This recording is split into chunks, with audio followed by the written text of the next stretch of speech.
Hey everyone, thanks for joining.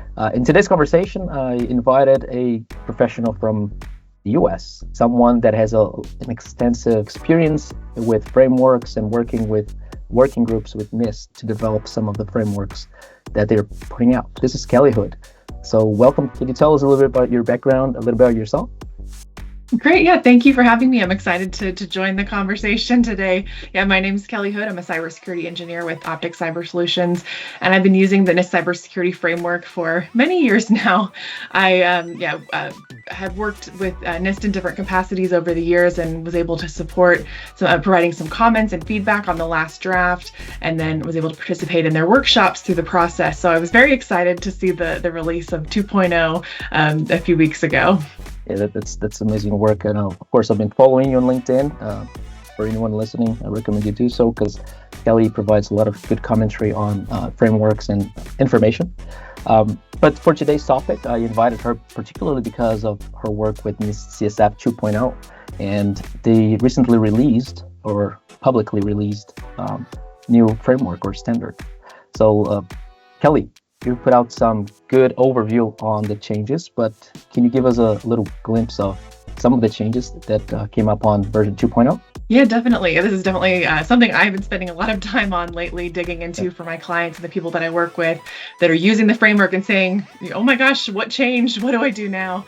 And there have been a lot of changes, but I think really as we get into it, there's been my really short version is there's been a lot of updates and a lot of really good clarifications and some moving of things around. So one of the first things that you've probably seen if you're familiar with the framework is the new govern function. So where before we had the 5 functions, the identify, protect, detect, respond, and recover, we now have a new 6th govern function. But it really pulled a lot of the concepts out of what was previously an identify and built it out. So now, rather just having a small section, saying make sure you're governing your cybersecurity program, we have, I believe it's 6 categories now covering all these concepts and really highlighting the importance of making sure that we're having those conversations and setting a strategy for our business and our cybersecurity. Yeah, and I was having a read through the core govern function last night, and in fact, there are a lot of recommendations for organizations to actually look at the risk profile holistically and throughout different business units in their own functions or their own organizations. I wonder if you had a thought about how this will impact artificial intelligence and the very topical aspect of adopting artificial intelligence tools for these organizations. Do you think this is going to impact it in any way, shape, or form? Yeah, I think you mentioned the key word there, risk. And one of the things that I think they really highlighted in this update is building out into the language of making sure you're addressing the risk. And I think really AI brings a lot of, both positive and negative risk to companies. I know a lot of times it's scary, but there's so much functionality and opportunity there. And so I think it's really going to be a place that through this function, you can have conversations about your mission and your business and what are we trying to do? How do we use this new technology or these new capabilities that are now at our fingertips to really help our businesses grow, make us more efficient and leverage that. But knowing that as we do, we need to be careful with how we're using it in a way that's not going to cause harm in some capacity. So I would kind of bring it back to that risk conversation through like the risk management category and really having those conversations about what's going to be effective for us, where are we drawing the boundaries and making sure that everybody's on the same page. Particularly from a governance perspective, I see Right. I foresee a lot of discussions with customers on how to properly govern your data. I wonder how that'll impact the CSF adoption. Lovely. You mentioned there were some topics in your mind about the profiles within the new framework. What would you like to leave it some thoughts about how profiles can be utilized to help build cybersecurity programs? Yeah, I think profiles, that's another area where I think they did a lot of expanding and kind of highlighting in this update for the framework is where I think in a lot of, as we've been using the framework over the last decade, I think people really understand the core, and that's all of the functions and the categories and the subcategories. But the profiles have always kind of been like what does that mean? What do I do with this? And I think they really added some good language, and they're helping to clarify, what it is and how you'd use it. And that a profile is really just a way to, a mechanism for capturing what are you doing in your cybersecurity program? What are you doing today? What do you think you need to be doing tomorrow?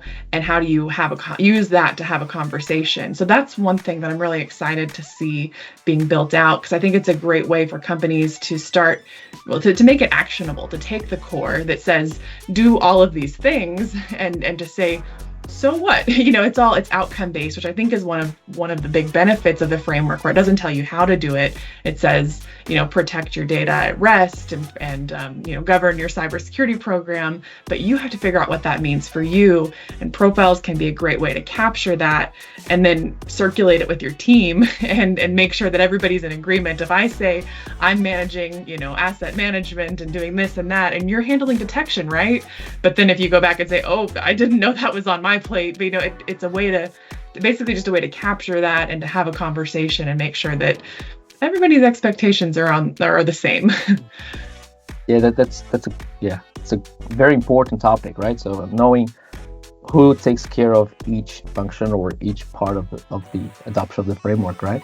Do you see, and this is just curiosity of mine, do you see in your customers a lot of these projects for building up their cybersecurity programs? Do you see them take a long time to do so? I mean, I know it's a continuous effort, but do you see the adoption of a new framework, a new release of the framework being something that would take too long, or what are your thoughts on this? Right. No, that's a good question. It definitely varies based on the company and kind of the buy-in that they have from leadership. Because I think one of the nice things about the framework is the flexibility. So if you want to adopt it today and say, yep, I'm governing, identifying, protecting, detecting, responding, recovering, I'm doing something, it may not be perfect. You can say, I've adopted it, we're good. But then you can get into the details over time and really get into the categories and the subcategories. And that's where, the rubber meets the road, and we really have to figure out, okay, what are we doing for anomaly detection? What are we doing for, managing assets as they reach their end of life, and being able to get into the details there. But I think so a lot of times what we'll see people do is kind of back to those profiles and building out we'll work with companies to help define their current state profile, where we are today, good, bad, or indifferent. This is what we are doing. And then we'll develop a target state profile and take those maybe other regulations or other compliance standards that they may have that they know, back to data at rest, or if they know they've got specific encryption requirements they need to meet, or maybe reporting requirements, if they've got HIPAA and they need to meet HIPAA requirements or something, and we can build that in and say, okay, we've got these specific requirements, let's layer that in and capture that in our target state profile, kind of look back and forth and say, well, we're definitely not doing that today. Let's add that to the roadmap. And then we can create a plan for figuring out how to get there. And oftentimes that plan is what can take a little bit longer to implement, whether it's a 1-year plan or a 5-year plan, is always kind of up to the company and how much they're doing and how aggressive they want to be. But it at least gets everybody on the same page, and you can have that roadmap to know we're headed in the same direction. A great answer. Thanks so much. And of course, I mentioned to you before we started recording, but I work with some tools that help customers understand and assess their adherence to some of these frameworks, including NIST CSF. You yourself, in your conversation with your customers, you would see them adopt some sort of technologies to help them expedite or accelerate their adoption, or is this not necessarily the critical point of adoption, right? Or what's your take on this? Do you think technology can help accelerate adoption, or is this not something that is the critical part of it? Yeah, no, that's a great question, because I think a lot of times it's viewed as we just got to get the tool to do it and then it'll be smooth sailing from there. And so, I mean, there are so many technologies that can help us. There's a lot of GRCs out there that have built in the cybersecurity framework and can help manage that. I think they do a great job. But a lot of times where we see the challenges around the people and the culture and who's actually using that tool or who's implementing that capability.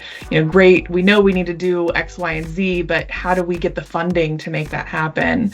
So from my perspective, I don't think you have to have a GRC or a tool to help you do that. If you want to build it out in an Excel spreadsheet, I think that's a perfectly fine way to do it. We've seen companies be successful with that, just to have that, some way to capture it. But I mean, there's definitely a lot of tools that make that easier. The more mature you get and the more robust and the bigger the company, obviously, spreadsheets can sometimes get a little cumbersome sending around. But for starting out and just making some progress and making sure everybody's on the same page, I think, you can have some flexibility. Yeah. Thank you for the answer, Kelly. Great answer. But just leading to takeaways. Have you got any for the audience? Yeah, I think my first takeaway would be take a look at CSF 2.0. There have been, a lot of changes. If it's something that you are using today, you'll definitely want to take a look. They've moved a lot of subcategories and categories around. So a lot of the concepts are still there. You just got to find where they are today and how they're aligned. And then my other takeaway really would just be around profiles. And as you start using it and wanting to build it out in your program, take a look at the profiles and the guidance around that. I think it can be a really helpful tool to get started or to really start understanding what to do next and how to continuously improve your cybersecurity program. Yeah, thanks so much for the time, Kelly, and of course for joining me. Yeah, thank you so much for having me. I'm excited to speak with you today.